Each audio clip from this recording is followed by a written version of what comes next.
Здравствуйте, в эфире «Эхо Москвы» в Уфе. У микрофона Руслан Валиев, и мы начинаем программу «История башкирских родов» с Салаватом Хамидуллиным, руководителем автономной некоммерческой организации ШЖР. Здравствуйте, Салават. Здравствуйте. В рамках нашего цикла мы начали говорить о формировании и становлении Башкирской республики. Уже 2 программы на этот счет записали, и в прошлый раз мы остановились на стыке 1917-1918 годов, когда, по сути, впервые башкирская автономия была провозглашена. И, в общем, следующее событие, наверное, попытка созыва учредительного собрания, которое сорвалось. Нет, давайте мы все-таки закончим на учредительном съезде башкирского народа, который 8 декабря открылся в Оренбурге, проходил чуть ли не 2 недели, очень долго работал, долгоиграющий такой съезд, поскольку нужно было выработать массу документов, и там на самом деле была масса документов выработана. Вот сейчас мы немножко остановимся там на некоторых из них. Было выработано положение об автономии Малой Башкирии, которое фактически считается первой конституцией нашей республики. Декабрь 17 года, прошу зафиксировать. И вот там были такие пункты. Башкирия составляет нераздельную часть государства российского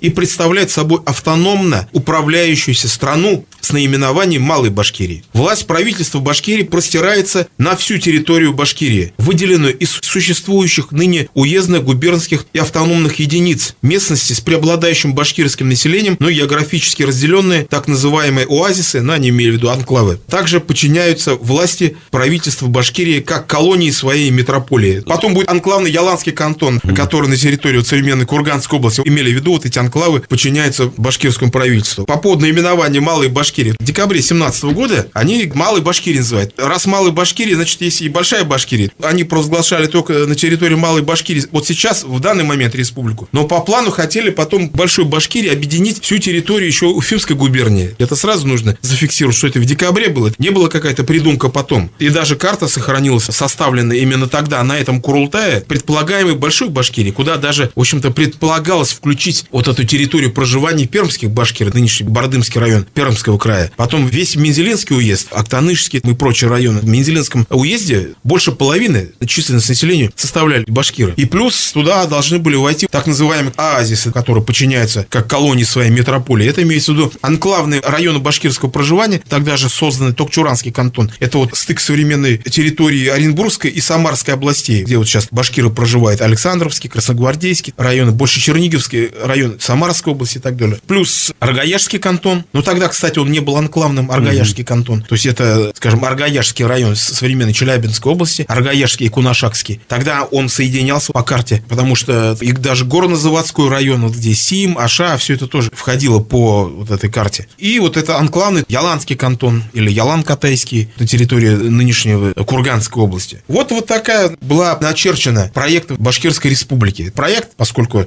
мало ли что они провозгласили, мало ли что они начертили, это еще не признано со стороны центральной власти, а центральной власти вообще еще нету никакой. Понимаете, там без власти. Временное правительство свергнуто, какие-то непонятные большевики, банда узурпаторов сидит в Петербурге, хозяин атаман Дутов, власти нету, без власти. Вот такая была ситуация. Потом органами управления автономной Башкирии объявлялись Курултай, в скобках парламент, уже тогда назывался. Почему наше госсобрание Курултай называется? Это с потолка не взято, это же вот в первой конституции Башкирии 1917 года так и написано. Курултай, в скобках парламент, с правительством Башкирии. Второе, кантонная дума, потом волостное земское собрание, земское управы и так далее. Потом один из пунктов был: из призванных на действительную военную службу образуется национальная башкирская армия всех родов оружия. Уже на этом Курултае один из пунктов было провозглашено создание башкирской армии. Именно вот такая вот терминология. Башкирская армия всех родов оружия. А какие тогда рода оружия были? Пехота, кавалерия, артиллерия. Наверное, только авиации не было, потому что у нее там вообще практически тогда еще ни у кого не было. И еще один пункт: защита российского государства и автономной Башкирии является священной обязанностью любого гражданина, живущего на территории Башкирии. То есть это вот один из пунктов о сепаратизме. Были они сепаратисты? Или все-таки они были федералисты? Скорее всего, второе. Защита российского государства и автономной Башкирии является священной обязанностью любого гражданина, живущего на территории Башкирии. Российского государства, которого нет, вы представляете, да? Но они снизу уже наперед, какое бы это государство там ни было, мы это ставим в свою обязанность защиты государства. Вот интересный такой документ. А есть данные об участниках этого съезда? Откуда делегаты были, кто их направлял? Ну, кстати говоря, об участниках учредительного Курултая документы сохранились, но очень-очень мало. Даже мы можем судить о том, кто там был представлен, даже не по документам этого Курултая, а по прессе того времени. Там были все представители. Не только Малой Башкирии. Там приехали делегаты из Бураева, приехали делегаты из Борды, это Пермская область. Другие регионы были представлены. Современный Актанышский район там был. Из Токталачука, из Яшева, из других населенных пунктов делегатов. Фактически, а я уже не говорю про Башкир-Курганск, Оренбургскую область. Там самое активное участие они на начальном этапе и принимали. Фактически были представители всей исторической Башкирии. Кстати, давайте посмотрим реакцию татарской прессы. По-разному деятели тюрко-татарской автономии отреагировали, но в основном все положительно, потому что уже деваться было некуда. Они уже просто шли уже вслед за вот этой ситуацией. Деятели, сформировавшись тюрко-татарского движения, писали так: нужно придерживаться такой идеи. Первоначально утвердить башкирский штат, а затем к Башкирии присоединить Казань. Ну, имеется в виду сначала вот башкирский штат, раз они уже впереди планеты всей бегут, штат провозгласили, не то, что присоединить Казань, а потом провозгласить Волжский штат и таким образом своять двуединый штат Идель-Урал. Это писала газета «Курултай». А другая газета «Безнегёл» писала по-другому. Башкир начал дело своей территориальной автономии, а татарин, Тептяр, Мишар, Чуваш и Черемис, все они, объединившись, доведут его до конца. То есть движение мыслилось так: ага, башкиры, раз уж такие они быстрые, уже начали дело, но мы присоединимся по ходу. Но не все получилось так, как задумывалось в итоге. Как отреагировала центральная пресса на это? 22 ноября 1917 года газета «Правда» после объявления башкирской автономии писала: Башкирский областной совет при поддержке Оренбургского мусульманского гарнизона объявил башкирскую территорию Оренбургской, Уфимской, Пермской, Самарской губернии автономной частью Российской Республики при поддержке Оренбургского мусульманского гарнизона. Одновременно с возникновением органов власти тюрко-татарской автономии тюрко-татарские деятели создали военную шуро, военный совет, Харби-шуро. У них были влиятельные политики, которые сумели добиться еще у временного правительства того, что все солдаты-мусульмане, которые возвращаются с войны, их аккумулируются мусульманские полки, находящиеся под управлением вот этого военного шуро. А где они находились? Эти гарнизоны находились в Казани, в Уфе и в Оренбурге. В основном вот 3 города. В Оренбурге сформировался мусульманский гарнизон, мусульманских солдат. По национальности в основном они были башкиры. Те, которые в Оренбурге, как раз по месту жительства это делалось. Ну, кто в Оренбургскую губернию возвращался с фронта? Ну, конечно, в основном башкиры. Вот. И вот этот мусульманский гарнизон, сформированный там, он в основном из башкир состоял. И, кстати, при его поддержке она и была автономия провозглашена. Тем временем большевики, которых изгнали из Оренбурга, аккумулировали свои силы. 18 ноября, собрав Красную гвардию, которыми руководил оренбургский коммунист Самуил Цвиллинг, туда же также входили отряды знаменитых братьев Кадамцевых, других, Петр Зенцов. Вот у нас все улицы мы назовем, все эсдекские боевики, которые еще проявили себя в революцию 5 года, потом дальше Чудинов. Под наступлением отрядов Красной гвардии войска Дутова были выбиты из Оренбурга. Дутов с остатками своих войск, с небольшим отрядом казаков, бежал в Верхнеуральск, город, и там окопался. Интересно, что писала на этот счет красная пресса. Дутов, разбитый под Оренбургом, бежал в Верхнеуральск, где около него собралось 8 тысяч всякого сброда. Башкирская буржуазия в тесном союзе с Дутовым пытается и готовится объявить автономию Башкирии и других местностей Урала. Это национальное мусульманское движение, подогреваемое нашими контрреволюционерами, носит вполне определенный антисоветский характер. В то же время оно является более серьезной угрозой, чем дутовская авантюра. Последняя полученная нами телеграмма сообщает, что Башкирский съезд в Верхнеуральске избрал кантонного начальника, который требует себе полного подчинения, угрожая в противном случае применением вооруженной силы. Вот для чего я это процитировал? Показать, что мало ли что большевики в Петербурге говорили о признании прав и так далее, и вроде как благожелательное или, по крайней мере, нейтральное такое отношение в газете «Правда» до этого написали по поводу объявления башкирской автономии. На местах не они руководили. На местах руководили вот товарищи Кадамцевы, Цвиллинги и так далее, которые были закоренелыми империалистами и так далее. То есть никакой там мысли не было о признании прав на самоопределение, о федеративности какой-то. Вообще там близко этого не было. То есть они фактически своими действиями показывают, что провозглашенная большевиками 2 ноября декларация прав народов — это просто всего лишь тактический ход, это фикция, бумажка. И все это так и воспринимали на самом деле. Кто бы сейчас ни говорили, была мудрая национальная политика большевиков, ничего подобного. Она была абсолютно такая империалистическая и так далее. В освобожденном от Дутова Оренбурге возникает еще мусульманский мусульманский, сначала Оренбургский ревком во главе с Самуилом Цвиллингом, такой старый проверенный большевик, и также возникает мусульманский военно-революционный комитет. Понимаете, что вот это деятели тюрко-татарского движения, они такими были интересными людьми, как только увидели силу большевиков, то возникло же вот это такое же тюркско-татарское движение и в рамках большевистского движения. У демократической оппозиции вот этот тюрко-татарский проект, он назывался штатом Идель-Урал, а у этих то же самое, просто называлась Татаро-Башкирская республика советская. Там для любого случая, для любой власти всегда был готовый набор деятелей, которые должны были работать с этой властью. И вот в Оренбурге параллельно с Ревкомом возникает еще военно-революционный мусульманский комитет. Большевистский. Вот красный. Фактически те же самые деятели во главе с Гали Шамигуловым и другими деятелями. Такие абсолютные большевики. Среди них был немало башкир. Вот как раз в этом мусульманском комитете. Это вот Багаудин Нуриманов, в его честь назван Нуримановский район. Бахтигарей Шафиев, улицу Шафиева, все в Уфе знают. Потом знаменитый красный паша Карим Хакимов, тоже башкир с территории современного Бишбулякского района. Ну и там другие деятели. Именно тюрко-татарского движения. Особенно здесь показателен Карим Хакимов. Вот он башкир по национальности. Приказ, мы знаем его родословный, он и сам писал, у него аттестат есть, выданный по окончанию медресе башкиру Куль-Эльминской волости Кариму Хакимову. Но он был именно вот этим сознательным татаристом, выбрал вот эту татаристскую платформу сознательно. Поскольку, как вот я в одной из программ предыдущих мы говорили, татарин мыслился тогда как человек собирательный образ.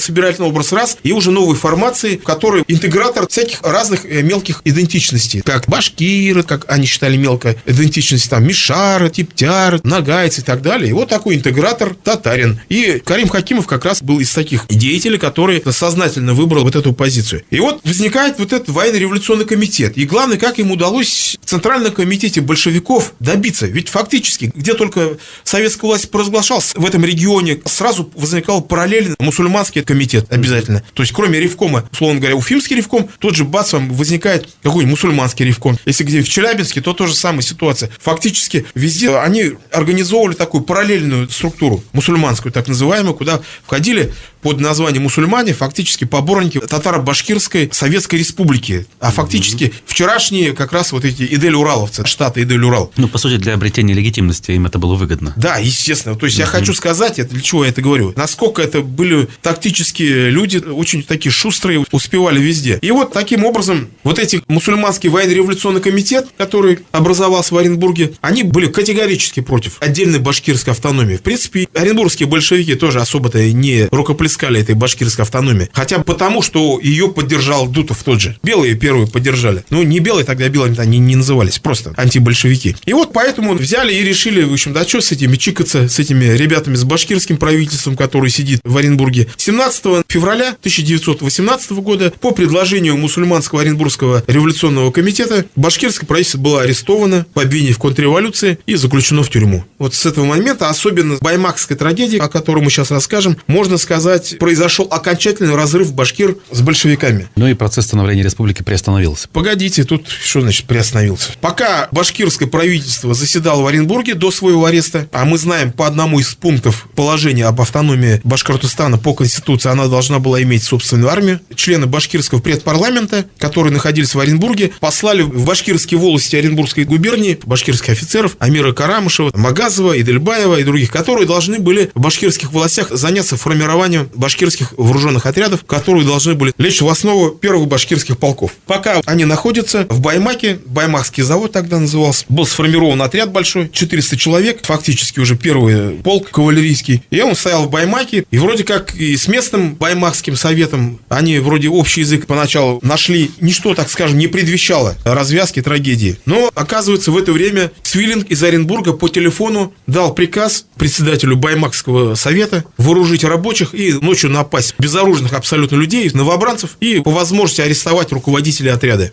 И вот ночью, прям одновременно, в Оренбурге произошел арест башкирского правительства, и этой же ночью в Баймаке вооруженные баймакские вот эти большевики, отряды Баймакской рабочей гвардии напали на вот этот отряд. Схватили офицеров и расстреляли. 5 башкирских офицеров и 7 польских. Столбовский, Бриц и так далее. Потому что в формировании вот этих первых отрядов поляки сыграли, можно сказать, не ключевую, но огромную роль. Но Амиру Карамышеву удалось избежать ареста и убежать. Бежать с остатками отряда из Баймака, вырваться. Вот он собрал отряд заново, и они уже вооружившись чем попало, там вилами, дробовиками, топорами, саблями, подступили к Баймаку, и фактически уже в Баймаке начались бои. А в это время башкирское правительство сидит в заточении, не знает, что с ними будет. Как пишет Ахмед Заки Валиди Цвилинг, пришел к нему в тюрьму, Ахмед Заки Валиди, и говорит: в горах Башкирии, я слышал, формируются отряды, и даже один из отрядов нападает постоянно на Баймакский завод, и предложил Ахмед Заки Валиди издать приказ о распуске этих отрядов, послать приказ, чтобы они разошлись. И пригрозил: если эти условия не будут выполнены, мы будем расстреляны. Валиди пишет: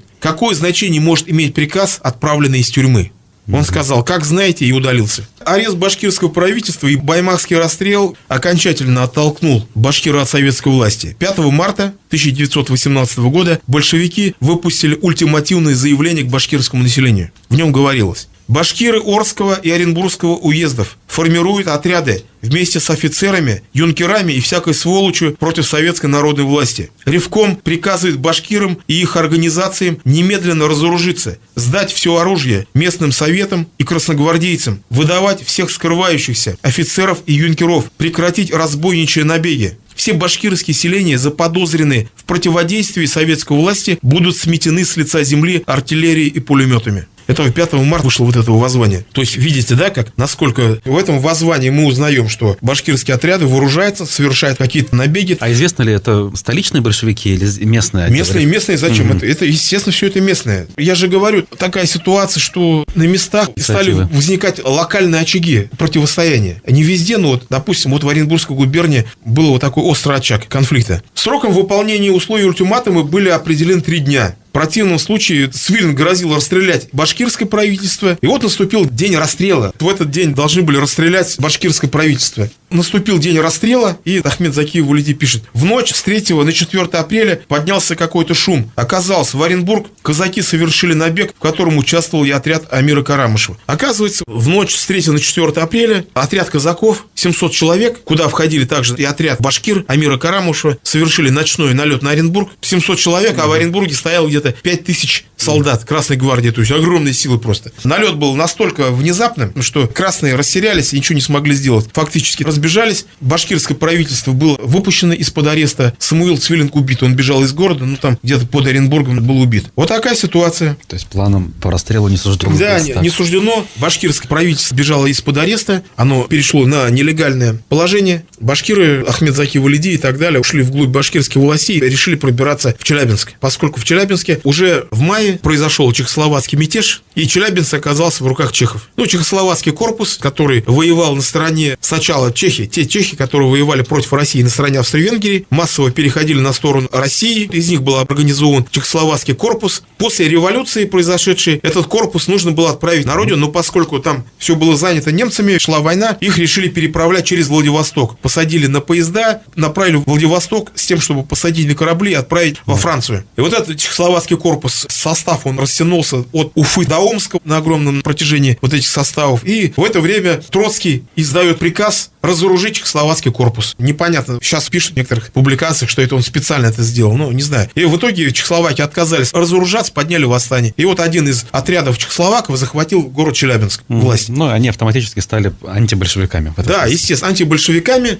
И весь восток России, и именно благодаря чехословакам стало организовываться белое движение. Белого движения-то не было. И вот при поддержке чехословаков на всем протяжении от Челябинска и до Иркутска, до Омска и дальше везде свергаться стали советская власть, которая до этого триумфально шла по всей территории бывшей Российской империи. Везде большевиков свергали и стали приходить к власти антибольшевистские правительства. И вот Ахмед Заки Валиди, который избежал расстрела, вот они в апреле бежали, а через месяц они узнают, что власть в Челябинске захватили Чехословакии. И, естественно, логично было бы им явиться в Челябинск и там восстановить свое правительство. что и произошло. Получается, они уже к лету были в Челябинске. В мае собрались члены башкирского правительства, организовали, восстановили правительство башкирское, и 1 июня 1918 года издали свое знаменитое воззвание, вот это обращение «Вставай, башкир, поднимись, мусульманин». То есть, фактически, открыто впервые призвали башкирский народ к борьбе с большевиками. В Челябинске начали формироваться первые башкирские полки, первый, второй, кавалерийские, пехотные полки и так далее. Мы пока оставим, вернемся опять в Оренбург.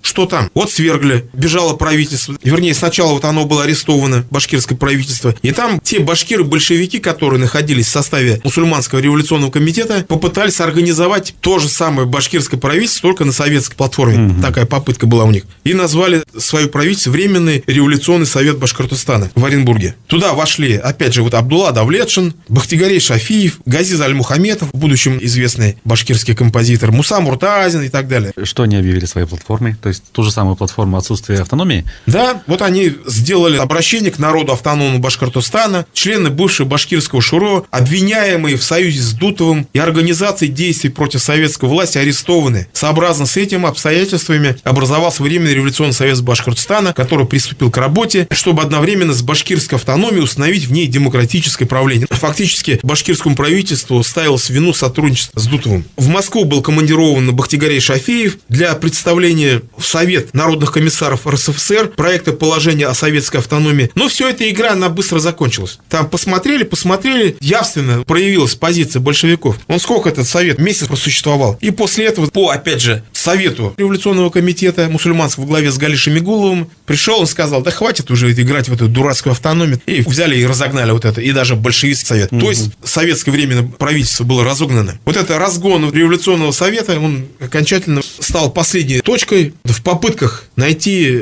общий язык с советской властью. В это время то же самое, видите, какое было быстро текущее время. Последние вот эти сторонники тюрко-татарской автономии провозгласили 1 марта 1918 года, провозглашен в Казани штат Идель-Урал во главе с Ильясом Алкиным. Ну что, провозгласили, а что дальше? Ни сил у них, ничего нету. И фактически вот эта республика, так называемая, она всего лишь распространяла свою власть на татарский посад под Уфой, на татарскую слободу. Татарская слобода – это один из районов Казани. За рекой Булак, она так и называлась, Забулачная республика, так, ее прозвали. Она просуществовала какой-то период времени, потом большевикам тоже надоело вся эта игра, и туда был послан отряд Красной гвардии, местный большевик Грасис отправил отряд, и который разогнал Забулачную республику. Одновременно в это же самое время, поскольку Забулачная республика разогнана, вышел декрет Сталина. Я же вам говорил, что деятели тюрко-татарской автономии, они на всех фронтах действовали. И вот как раз то крыло тюрко-татарского движения, большевистское крыло во главе с Мирсаидом Султангалиевым, они сумели убедить Сталина, что надо создавать татаро-башкирскую советскую республику. И вот 22 марта была провозглашена татаро-башкирская республика. Декрет. Давайте процитируем ее. Территория Южного Урала и Среднего Поволжья объявляется татаро-башкирской советской республикой Российской Советской Федерации. При определении границ в основу кладется проект, разработанный башкирскими и татарскими революционными организациями. Вся Уфимская губерния, башкирская часть Оренбургской губернии, Казанская губерния, за исключением Чувашской, Черемисской части, а также прилегающей части Пермской, Вятской, Сибирской, Самарской областей. Нарком по делам национальности Иосиф Джугашвили Сталин, комиссар по делам мусульман Средней России Муланур Вахитов, члены комиссариата Шариф Манатов и Галимджан Ибрагимов. Галимджан Ибрагимов, вот у нас бульвар Ибрагимова, писатель Галимджан Ибрагимов, а Шариф Манатов, председатель первого башкирского ШУРО, который башкир вот как раз Курганской области, который стоял у истоков башкирского движения, но который потом переметнулся в лагере татаро-башкиристов, теперь они называются.